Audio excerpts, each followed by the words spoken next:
할렐루야. 우리 좌우로 이성끼리 말고 동성끼리 이렇게 손을 잡고 다독여 주십시오. 힘내십시오. 수고하셨습니다.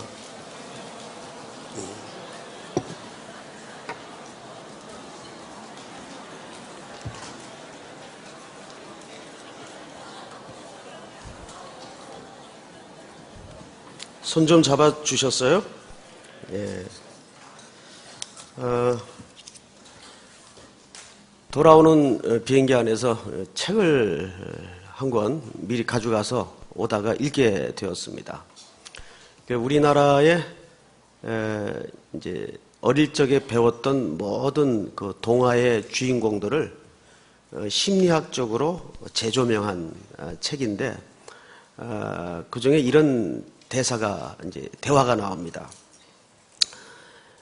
백설공주는 왜 자꾸 문을 열어줬을까? 이게 질문이에요. 그래서 3번 죽을 뻔하죠. 왜 자꾸 문을 열어줬을까? 거기에 이제 그 내용을 우리는 보통 그 박물 장수로 변장한 그 못된 할머니만 자꾸 나무라는데, 백설공주에게도 책임이 크죠.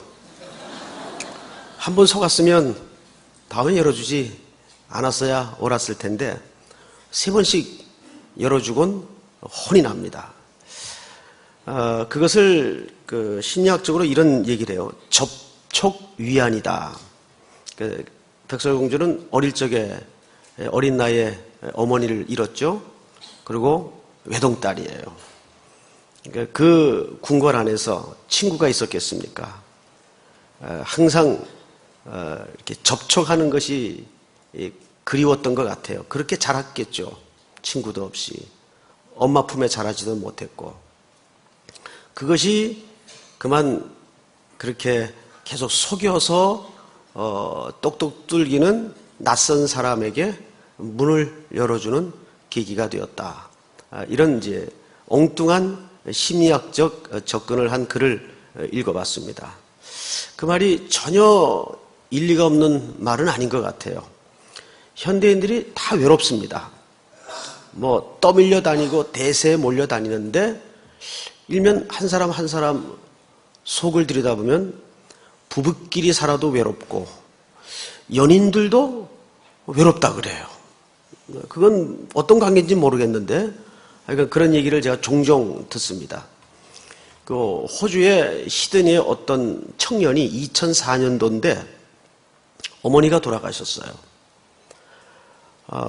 조문을 하러 오는 여러 사람들이 이 홀로 남은 청년을 이렇게 안아주는 겁니다. 위로한다. 뭐라고 할 말이 없다. 근데 상을 다 치르고 나서 느끼는 소감은 그렇게 접촉을 해서 안아주는 게 그렇게 위로가 되더래요. 그래서 이 청년이 다음에는 피켓에다가 프리 허그라는 팻말을 들고 거리로 나섭니다. 그게 요즘 우리나라에도 들어왔다 그래요. 그래서 프리 허그를 합니다. 전혀 처음 보는 사람들인데도 포옹하시겠습니까? 그러면 길거리 한복판에서 덥석 앉는 그 행위를 프리 허그라 그러죠. 참 인간이 살아가는 관계 속에 필요한 접촉인데 이젠 그래야만 위안을 받을 수 있는 아주 씁쓸한 세태를 우리가 맞고 있습니다. 그것을 가장 진솔하게 거짓 없이 공감할 수 있는 관계가 아마 부부 관계가 아닐까, 저는 그렇게 생각을 합니다. 특별히 오늘 본문은 예수님이 부부 관계에 대해서 이렇게 많은 말씀을 남기지 않았는데 몇 안 되는 말씀 중에 굉장히 몇 가지 중요한 부분을 강조했습니다. 이 부분을 좀 살펴보겠는데, 원래 이 내용은 예수님이 계획하고 의도해서 꺼냈던 내용이 아니에요. 이 종교 지도자들이 예수님을 넘어뜨리기 위해서 그 당시 정치적 상황을 슬쩍 끄집어 들여서 예수님을 올무에 넘어뜨리기 위해서 꺼냈던 질문이에요. 자, 우리 1절을 한번 볼까요? 예수께서 거기서 떠나 유대 지경과 요단강 건너편으로 가시니 무리가 다시 모여들거늘 예수께서 다시 전례대로 가르치시더니 2절 같이 읽겠습니다. 시작. 바리새인들이 예수께 나와 그를 시험하여 묻되 사람이 아내를 버리는 것이 옳으니까. 아멘. 자, 바리새인들이 질문을 했기 때문에 꺼냈던 이야기가 오늘 주제입니다. 근데 바리새인들이 물었던 질문이 정말 궁금해서 물은 게 아니라 왜 물었다 그랬죠? 시험하여 물었습니다. 근데 이 질문이 왜 시험이 됐을까요? 자, 보세요. 질문 내용이 뭡니까? 바리새인들이 예수께 나와 그를 시험하여 묻되 사람이 아내를 버리는 것이 옳습니까? 자, 이 말은 이 예수님이 활동하던 시대의 정치적 상황을 알아야 됩니다. 예수님이 태어날 때 헤롯 대왕이 있었어요. 그 자손 중에 한 명인데 그 대왕은 이미 죽고 없어졌어요. 그리고 아들 중에 하나가 헤롯 왕이 됐습니다. 이름은 물려서 봤죠. 그런데 이 헤롯이 조금 사이코 기질이 있습니다. 아랍 여자와 결혼을 했어요. 근데 얼마 있다가 자기 동생도 결혼을 했습니다. 근데 동생의 아내가 너무 이뻐. 너무 이뻐. 그래서 무슨 짓을 하냐면 동생을 처단하고 그 제수씨가 되는 아내를 자기 아내로 삼습니다. 그 아내에게는 딸린 딸이 하나 있었죠. 성경에 나오는 인물입니다. 이 부당한 리더십의 부패를 누가 견딜 수가 없었는가 하면 세례 요한이 보고 견딜 수가 없었어요. 그래서 지적을 하죠. 그것 때문에 정권에 밑보임을 당하게 됩니다. 그래서 결국은 그 아내의 요청에 따라서 쟁반에 참수형을 당해서 머리가 얹어지죠. 요한은 그렇게 죽습니다. 그 사건은 희대의 스캔들이었어요. 어마어마한 스캔들이었어요. 그 내용은 누구나 다 압니다. 바리새인들이 그 정치적인 정황을 슬쩍 배경으로 이 질문을 한 겁니다. 자, 그러면 이제 질문을 받은 예수님은 진퇴양난에 빠진 겁니다. 예를 들어서 모세의 유대인의 정통 율법대로라면 아내를 버리는 일이 있어서는 안 돼요. 그렇죠?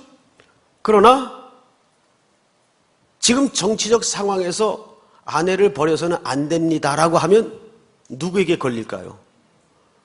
헤롯 정권의 밑보임을 당하게 됩니다. 말하자면 이렇게 대답을 해도 걸리게 돼 있고 저렇게 대답을 해도 걸리게 돼 있습니다. 그래서 예수님이 이 교묘한 질문을 어떻게 대답하는가를 한번 보십시오. 자, 3절.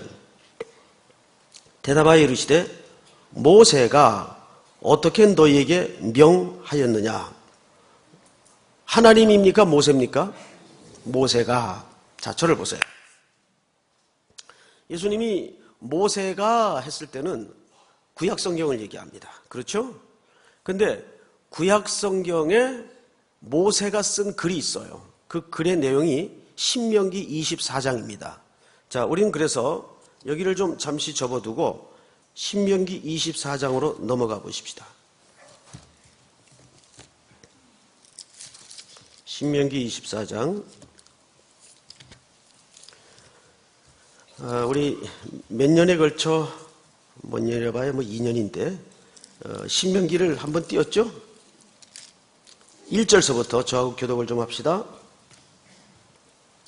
사람이 아내를 맞이하여 데려온 후에 그에게 수치되는 일이 있음을 발견하고 그를 기뻐하지 아니하면 이혼 증서를 써서 그의 손에 주고 그를 자기 집에서 내보낼 것이요. 시작. 그 여자는 그의 집에서 나가서 다른 사람에게 아내가 되려니와 그의 둘째 남편도 그를 미워하여 이혼 증서를 써서 그의 손에 주고 그를 자기 집에서 내보내었거나 또는 그를 아내로 맞이한 둘째 남편이 죽었다 하자. 그 여자는 이미 몸을 더럽혔은즉 그를 내보낸 첫 남편이 그를 다시 아내로 맞이하지 말지니 이 일은 여호와 앞에 가증한 것이라. 너는 내 하나님 여호와께서 내게 기업으로 주시는 땅을 범죄하게 하지 말지니라. 네. 오늘 이 본문에 보면 모세는 그 당시 사회상을 고려해서 정확하게 이혼을 허용했어요. 그렇죠? 여러분, 이혼 성경에 허용했습니까? 안 했습니까? 대답을 편하게 하세요. 성경대로. 허용했어요? 안 했어요? 허용했죠. 그러나 왜 모세의 글에는 예수님이 그랬을까요? 하나님의 말씀에 이르질 않았을까요? 말 그대로 이 글은 모세의 글입니다. 그럼 모세의 글이 하나님 말씀이지 맞습니다. 그런데 이런 뜻입니다. 하나님의 본래 의도는 아니었다 그 말이에요. 그러니까 이 허용은 이 당시의 사람들의 아주 지독한 나쁜 행태가 있었습니다. 여기 24장 1절을 보시면 이렇게 되어 있어요. 사람이 아내를 맞이하여 데려온 후에 그에게 무슨 일이 있음을 발견하고 수치되는 일이 있음을 발견하고. 자, 앞을 보실까요? 과연 도대체 이 애매한 형용사에 가까운 수치되는 일의 내용이 뭘까요? 뭐가 수치되는 일일까요? 성경은 뚜렷하게 이런 것이 수치되는 일이다 명시하지 않았습니다. 그래서 이 모세의 글을 두 학파가 각각 다르게 해석을 했어요. 첫째, 근본주의자들, 굉장히 지독한 보수주의자들은 그들을 가리켜서 보통 이 당시 샴마이 학파라고 그랬습니다. 샴마이 학파. 외우지 않아도 됩니다. 성경 보는데 별로 지장이 없어요. 샴마이 학파.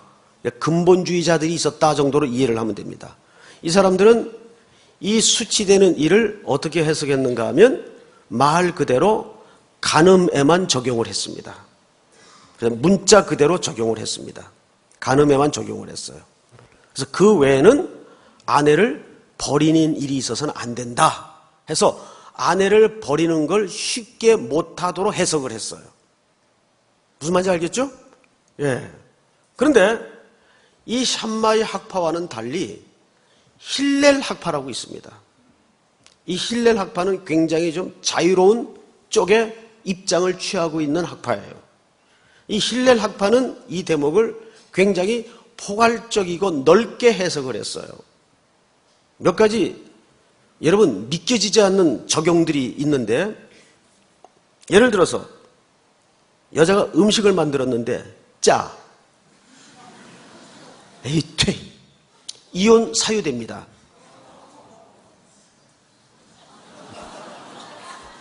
힐렐 학파의 기준으로는 그것이 가능합니다. 자기가 아내를 맞았는데 자기 아내보다 더 이쁜 여자를 발견했을 때 그건 수치되는 일이었어요. 그래서 버릴 수 있었어요. 굉장히 동요하기 시작합니다. 근데 사실이에요. 말이 안 되죠. 또 밥을 먹다가 돌을 씹었다. 이혼 사유입니다. 그러면 저희 아내는 12번도 쫓겨나야 돼요. 저희 아내가 이 조리질을 잘 못해서가 아니라 요즘은 다 걸러서 나오지 않습니까? 근데 저는 유독 머리카락을 돌을 잘 발견하거나 씹어요. 음식점에 가도 그렇습니다. 그래서 제가 처갓집에 가면 장모님이 긴장해요. 너무 싫어요, 저도. 남들이 죽어도 발견할 수 없는 그 비슷한 색깔 속에 묻혀있는 그것도 이상하게 제 눈에 띄어요. 근데 이 당시에 밥을 먹다가, 음식을 먹다가 이물질이 씹혀도 이혼 사유가 됐어요. 그렇게 이 힐렐 학파는 이 수치스러운 일의 항목에 대해서 넓게 적용을 했어요. 자, 그래서 여자를 쉽게 버립니다. 자, 그러면 오늘 신명기 24장 2절을 보십시다. 1절을 먼저 마저 해석을 하십시다. 수치되는 일이 있음을 발견하고 그를 기뻐하지 아니하면 뭘 써주라 그랬죠? 이혼 증서를 써주라 그랬어요. 여러분, 이것을 이혼을 허락한 개념으로 이해를 해서는 안 됩니다. 이 당시는 이 모세의 법이 들이대어지고 제정되기 전까지는 여자를 그냥 버렸어요. 여자나 어린아이의 인격적 대우, 인권 자체가 없었던 시대이기 때문에 그것이 얼마나 하나님 앞에 천인공노할 죄인지조차 느끼지 못한 채 이런 일들이 벌어졌습니다. 그러면 그 여자들은, 버림받은 여자들은 어디로 가겠습니까? 매매굴로 들어가게 됩니다. 매춘굴로 들어가게 됩니다. 그래서 하나님이 이런 악한 병들어가는 이스라엘 공동체의 이 썩어지는 냄새나는 풍습들을 방지하기 위해서 이혼 증서를 써서 주도록 했습니다. 그러다 보니까 이 남자들이 어떻게 못되게 굴었는가 하면 이혼 증서를 이런 나무 이파리 같은 데다 써줘요. 증서를. 그러면 그 나무 이파리가 기한이 있을 거 아니에요. 마르고 부서뜨려지면 증서 자체가 없어지는 거예요. 그래서 그 여자는 다른 남자에게 결혼도 못하고 영원히 공동체의 미아가 돼버리는 겁니다. 이것은 말로 할 수 없는 그 여인들에 대한 악한 횡포였어요. 그래서 반드시 이혼 증서를 정확히 써서 주도록 되어 있습니다. 그만큼 그 시대가 여인들에 대해서 자비가 없고 아주 무모한 폭행이 암묵적으로 가해지던 때입니다. 우리나라 근대사를 거슬러 올라가도 별 차이가 없습니다. 여인들에 대한 대우는. 특별히 부부 문제에 있어서 남자는 여자를 그렇게 이해를 하고 살았습니다. 그리고 다음 절을 보세요. 그 여자는 그의 집에서 나가서 다른 남자의 아내가 되려니와. 그러니까 이혼 증서를 가진 여자만 다른 남자의 아내가 될 수 있었어요. 근데 이혼 증서가 없이 내쫓길 때는 그냥 매매굴이나 매춘부가 되는 수밖에는 살아갈 수 있는 방법이 없는 겁니다. 그러니까 원래 이 매춘의 역사를 올라가면 실질적으로 성적인 타락의 문제도 있겠지만 그 이면에는 여인들의 생계형 매춘이 그 역사의 뿌리를 갖고 있는 걸 발견할 수가 있습니다. 자, 다시 우리는 오늘 예수님의 해석으로 돌아갑니다. 마가복음 10장을 보십시오. 자, 3절. 대답하여 이르시되 모세가 어떻게 너희에게 명하였느냐.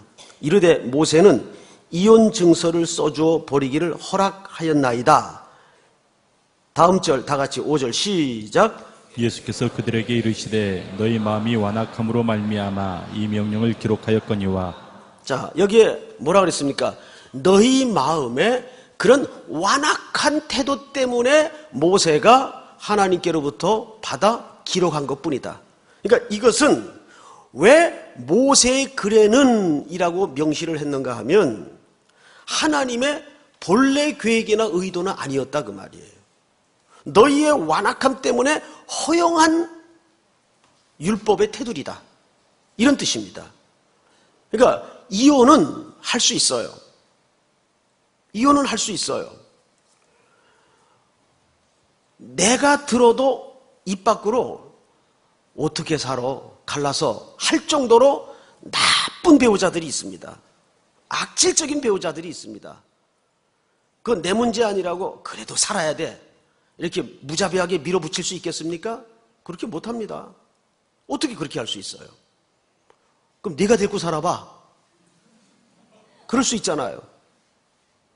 그럴 경우에는 정말 신앙에 너무 어려움을 겪게 되고 견딜 수가 없는 구타를 한다거나 상습 폭행을 한다든가 이런 일들을 겪는 연약한 여자들에게 그래도 살아야 돼. 저는 그렇게 말 못하겠어요. 불가피하게 헤어질 수밖에 없는 경우들이 있습니다. 그래서 악질적으로 여자를 사기친다든가 그런 경우에 어떻게 삽니까? 그럴 때는 오늘 예수님께서 말씀하신 대로 너희의 완악함 때문에, 완악함이라는 말은 무슨 뜻일까요? 이 완악함이라는 말은 구약에 보면 아주 지독한 역사의 배경을 갖고 있습니다. 바로를 두고 한 얘기입니다. 바로는 이스라엘 공동체를 놓아주어야 한다는 걸 알고 있음에도 불구하고 마음은 놓아줘야 되는데 그렇게 하질 못했어요. 그래서 마지막에는 장자의 죽음이라는 마지막 심판의 재앙을 겪게 되지 않습니까? 그래서 이 완악함이라는 히브리 말을 정확하게 뒤집어 보면 이런 뜻입니다. 알고도 행하지 못하는 나쁜 습관들을 얘기합니다. 또는 알고도 행하지 않는 자기 고집을 얘기합니다. 그게 완악함이에요. 우리 속에 그런 모습이 많잖아요. 내가 용서를 빌어야 되는데, 내가 저분에게 사과해야 되는데 못해요. 이게 완악한 거예요. 그 신앙은 어린 아이 같은 것이 가장 고급한 신앙입니다. 믿습니까? 부부 관계에서도 제일 좋은 정상적인 모습은 부부끼리는 어린 아이 같아야 돼요. 왜 남자가 아멘을 해요? 이해가 안 되네.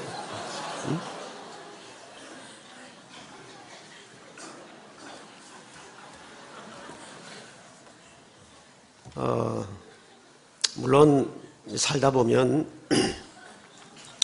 우리가 이혼을 한 번쯤 생각하지 않는 부부가 있을까요? 누구나 이혼이라는 막다른 길 앞에 갈등하는 부부들이 있습니다. 요즘은 이혼율이 OECD 국가 중에 이런 건 1위 안 해도 되는데 1위라고 하지 않습니까?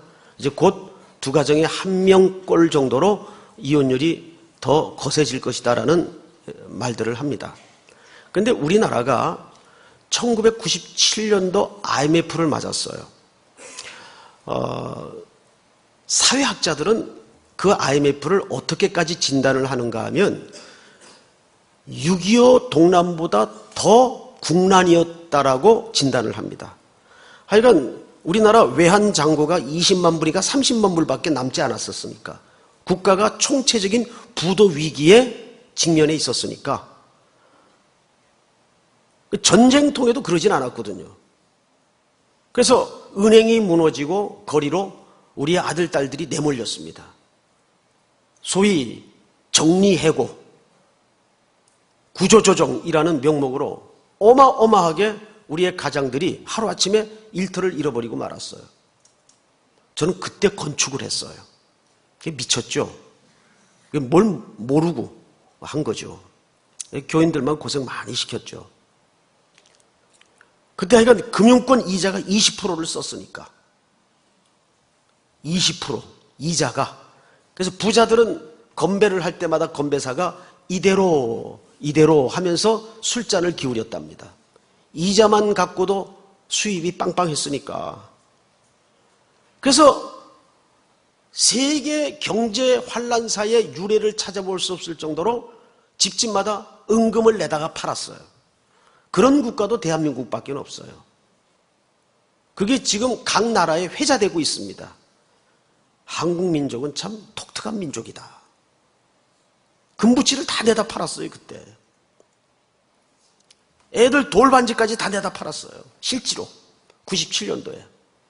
그리고는 정확하게 한 10년 넘게 회복이 걸릴 줄 알았는데 정확하게 2년 만에 IMF를 졸업했습니다. 또 한 번 놀랐습니다. 온 세계가. 그리고는 그 한국의 경제 한파를 맞았다가 회복하는 과정을 사회 심리학자들이 연구를 하기 시작했어요. 한국은 어떻게 이런 6.25 동란 전쟁보다 더 험악했던 경제 환란을 그렇게 초단기적으로 극복할 수 있었는가? 사실 그때 그 환란 때문에 우리나라 경제 구조가 많이 거품이 빠진 게 사실입니다. 그거 겪지 않았다면 지금 어떻게 됐을지 몰라요. 그때까지 터질 게 터졌다는 분위기였어요. 전부 남의 돈 갖고 행세를 했거든요. 돈 빌려다가 빚으로 잔치를 하고 살았거든요. 그러니까 이게 언젠간 터지죠. 길게 가겠어요? 그런데 어떻게 이 민족이 2년 만에 이 경제 환란을, 그것도 초유의 사태, 은행이 무너지는 경제 환란을 극복할 수 있었는가? 세계 많은 사회심리학자들이 접근을 해서 연구를 하기 시작했습니다. 그리고 2006년도에 그 보고가 나왔어요. 그것은 한국 사회가 갖고 있는 독특한 가정 구조 때문이다. 이게 3대, 4대가 한 집에 모여 사는 이 독특한 가정의 사랑, 자녀들이 부모를 공경하는 것, 부모들이 자녀를 캥거루족처럼 30 넘어서까지 끼고서 먹이고 재우고 보살피는 것, 이런 이해할 수 없는, 서양 사람들은 지금 우리나라 청년들이 부모 밑에서 그러고 있다는 것을 지금 의아하게 생각하면 이해를 못합니다. 왜냐하면 그 사회는 19살이면 전부 집 밖으로 내쫓습니다. 전부 독립시킵니다. 어딜 어림도 없습니다. 그런데 오히려 그런 가족애가 그런 어려움과 환란이 부딪혔을 때 그 공동체, 가정을 회복하는 것뿐만 아니라 그 공동체를 견실하게 되살려내는데 막강한 힘을 발휘했다라는 엉뚱한 진단을 냈어요. 근데 그 결과에 대해서 누구도 이의를 다는 사람이 없었어요. 맞다. IMF 경제 한파를 이겨냈던 보이지 않는 힘은 한국 사회가 갖고 있는 그 끈끈한 가족애 때문인 것이 맞다. 저도 동의합니다. 그만큼 가족의 핵심 가치는 누굽니까? 부부관계입니다.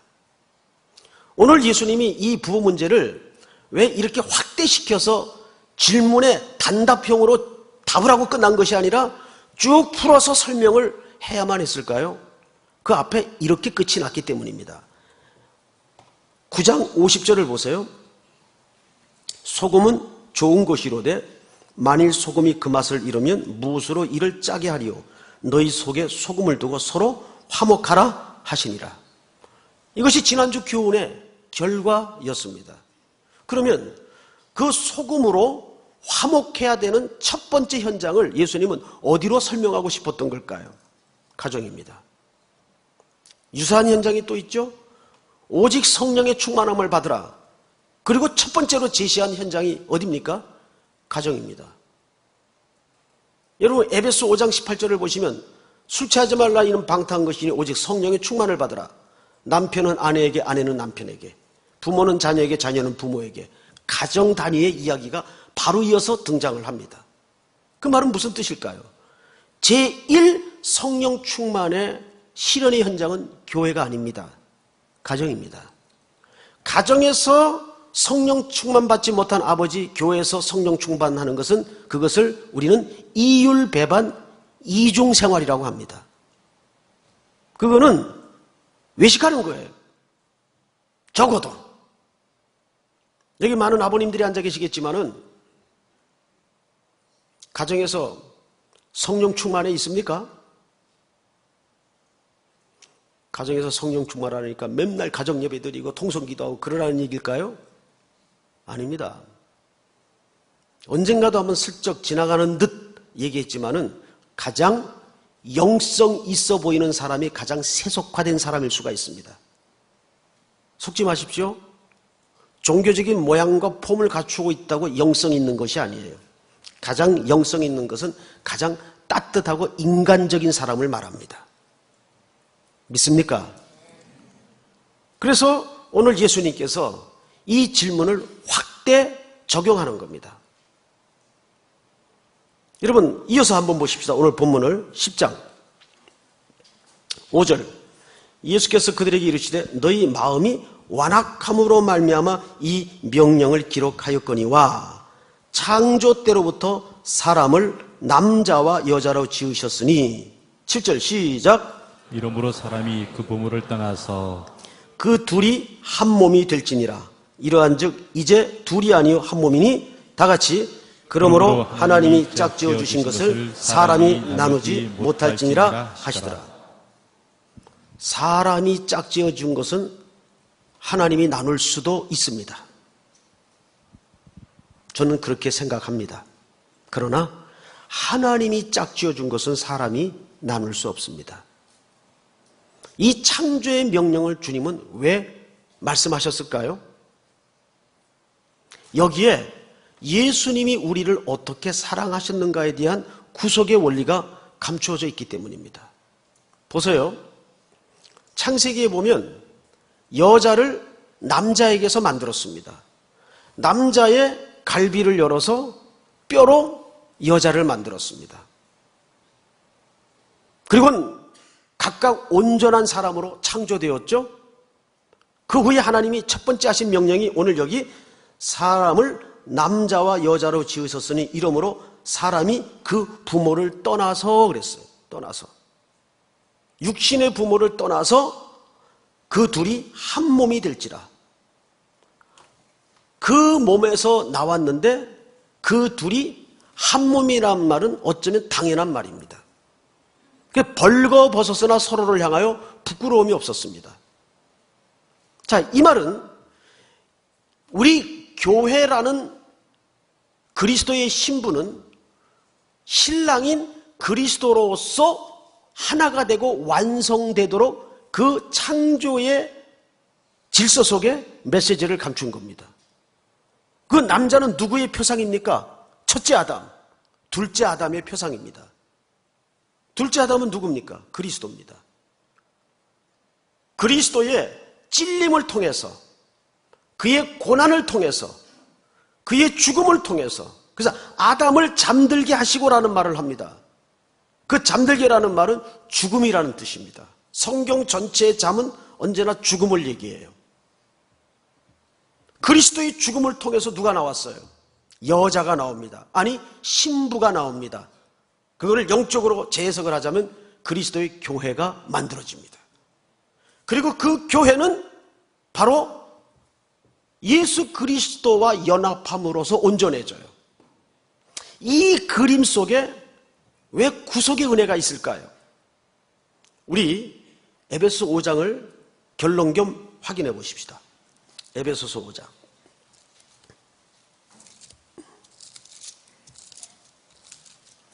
5장 18절. 술 취하지 말라. 이는 방탕한 것이니 오직 성령으로 충만함을 받으라. 시와 찬송과 신령한 노래들로 서로 화답하며 너희 마음으로 주께 노래하며 찬송하며 범사의 우리 주 예수 그리스도의 이름으로 항상 아버지 하나님께 감사하며 그리스도를 경외함으로 피차 복종하라. 22절 시작. 아내들이여 자기 남편에게 복종하기를 주께 하듯 하라. 이는 남편이 아내의 머리됨이 그리스도께서 교회의 머리됨과 같음이니 그가 바로 몸의 구주시니라. 그러므로 교회가 그리스도에게 하듯 아내들도 범사에 자기 남편에게 복종할지니라. 남편들아 아내 사랑하기를 그리스도께서 교회를 사랑하시고 그 교회를 위하여 자신을 주신같이 하라. 시작. 이는 곧 물로 씻어 말씀으로 깨끗하게 하사 거룩하게 하시고 자기 앞에 영광스러운 교회로 세우사 티나 주름 잡힌 것이나 이런 것들이 없이 거룩하고 흠이 없게 하려 하심이라. 이와 같이 남편들도 자기 아내 사랑하기를 자기 자신과 같이 할지니 자기 아내를 사랑하는 자는 자기를 사랑하는 것이라. 누구든지 언제나 자기 육체를 미워하지 않고 오직 양육하여 보호하기를 그리스도께서 교회에게 함과 같이 하나니 우리는 그 몸의 지체임이라. 그러므로 사람이 부모를 떠나 그의 아내와 합하여 그들이 한 육체가 될지니 이 비밀이 그도다. 나는 그리스도와 교회에 대하여 말하노라. 자, 어떻습니까? 부부관계 속에 뭘 감추어 놨어요? 그리스도와 교회의 사랑의 관계를 감추어 놨어요. 그러니까 그리스도와 교회의 사랑을 우리는 어디서 표지로 연습을 해야 될까요? 부부관계 속에서 연습이 돼야 됩니다. 믿습니까? 많은 청년들이 결혼을 꿈꾸지만 그 결혼을 꿈꾸는 마지막 목적지는 거기에서 그리스도의 사명과 그리스도의 사랑을 발견하기 위해서 가정을 꿈꾸어야 돼요. 그게 맞습니다. 부부라는 관계 속에 우리 신랑인 그리스도와 교회의 사랑을 이렇게 감추어 놓았기 때문입니다. 이분 이름을 여러분들이 한 번쯤 들어보셨을 겁니다. 바바라 윌터라는 분이 계세요. 이분은 유명한 언론인입니다. 여자분인데 오랜 갈등 끝에 남편과 이혼을 했어요. 이혼을 하고 나니까 그렇게 자유롭더래요. 홀가분하고. 그렇게 이제 한참 홀로 된 싱글의 자유를 만끽하게 되었습니다. 그러다가 시간이 흘러서 이혼한 것조차 잊어버릴 정도로 자유롭고 즐겁게 지내다가 슬슬슬 마음에 공허가 찾아왔어요. 쓸쓸해졌어요. 누군가 늘 같이 있고 싶다는 마음이 들기 시작했습니다. 그래서 결혼정보 회사에다가 그 온라인으로 입력하는 게 있습니다. 신청을 해서 그러면 거기에 합당한 배우자가 컴퓨터 화면에 탁 뜹니다. 그래서 모든 정보를 입력하고 이제 또그닥 해가지고 다 입력한 다음에 엔터 키를 탁 눌렀어요. 그때 화면에 그 또라이가 딱 나오더래요. 전 남편. 놀랍죠? 싫어합니다.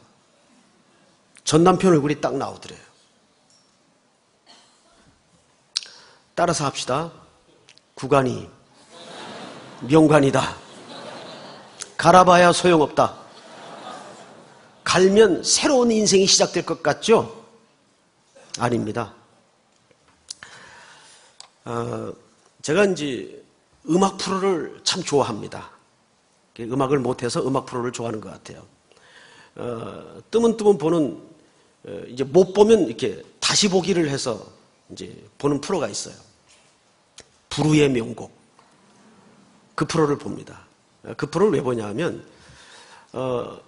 옛날 유명한 가수들이 불렀던 곡을 편곡을 해서 요즘 젊은 가수들이 그것을 부르는데 굉장히 그 묘미가 있습니다. 조화롭습니다. 그런 거 보면 옛날 노래들이 좋은 노래들이 참 많아요. 몇 주 전인가 조용남 특집을 했습니다. 그분은 자기 히트곡이 별로 없잖아요. 주로 이제 번안곡들이죠. 그때 그 프로그램 사상 최고 점수가 나왔어요. 447점. 알리가 1등을 했습니다. 알리. 저는 알리 팬입니다. 왜냐하면 알리는 정말 노래로만 승부하는 자매예요. 생긴 건 몽골 여자처럼 생겼지만 정말 최고입니다. 그 목소리에 소울이 있어요. 소울이. 근데 그 자매가 무슨 노래를 불렀는가 하면 조영남이 불렀던 내 생에 단 한 번만이라는 노래를 불렀어요. 노래가 정말 좋아요. 옛날 곡인데도 알리가 부르는데 너무너무 좋아요. 그래서 제가 그 가사를 찾아봤어요. 가사가 이렇게 되어 있습니다. 흘러가는 저 세월은 강물 따라 흘러가지만 젊은 날의 내 청춘은 어디로 흘러서 가나. 흘러가는 저 구름도 흐르다 서로 또 만나는데 만나야 할 내 사랑은 어디서 날 기다리고 있나. 내 생에 단 한 번만이라도 그대를, 이렇게 시작이 됩니다. 여기가 압권이에요. 이 프로를 와이프하고 같이 봤어요. 그리고 이제 2, 3일 후에 어디 차를 타고 둘이 가다가 뜬금없이 아내가 저한테 물어요. 자기도 그 노래가 너무 기억에 뱅뱅 돌고 좋아서 가사를 찾아봤대요. 그러면서 묻는 질문이 뭐냐 하면, 당신은 평생에 내 생에 단 한 번만이라도 그대를 사랑하게 하여 주, 이럴 수 있는 사람이 있냐고 묻더라고요. 저한테. 굉장히 어려운 질문이었어요. 그래서 저는 조금도 망설이지 않고 순발력을 발휘해서 당황하지 않고 이렇게 얘기를 했습니다. 그런 사람이 있을 뻔했다고. 솔직히 얘기했어요. 그런 사람이 있을 뻔했다고. 그런데 그 여자와 결혼을 하는 바람에 그런 사람은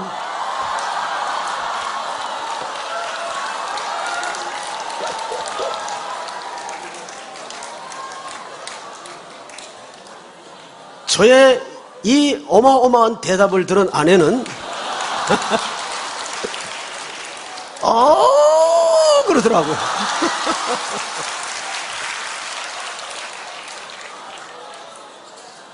끝. 내 마음의 주를 향한 사랑이 다 일어나서 찬양합시다. 제가 지금 연일되는 선교 일정에 제정신이 아닌 것 같아요. 내 마음의 주를 향한 사랑이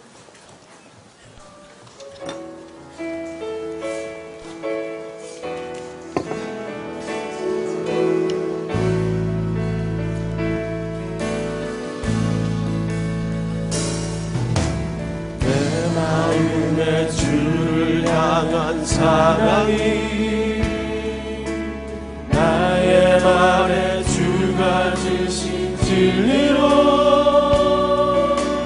나의 눈에 주의 눈물 채워주소서.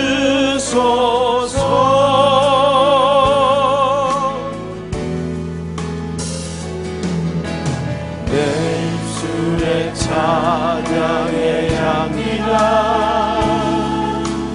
두 손에는 주를 향한 섬김이 나의 삶의 주의 인정 나게 하소서.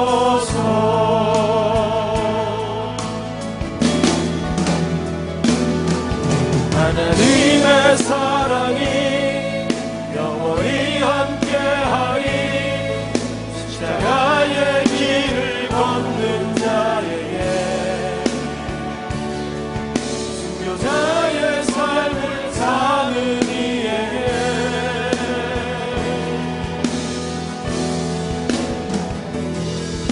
조롱하는 소리와 세상 유혹 속에도 주의 순결한 친구가 되리라. 내 생명 주님께 드리리.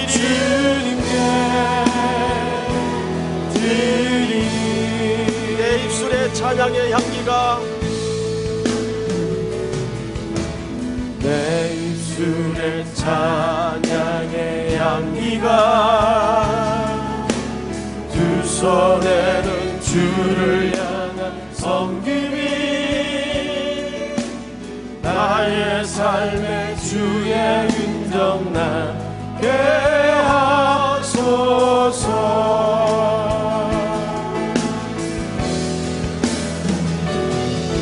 하나님의 사랑이 영원히 함께하리.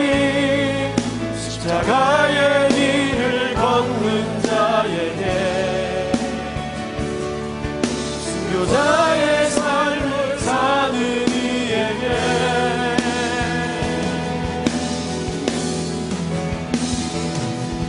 조롱하는 소리와 세상 유혹 속에도 주의 순결한 신부가 되리라. 내 생명 주님께 드리리.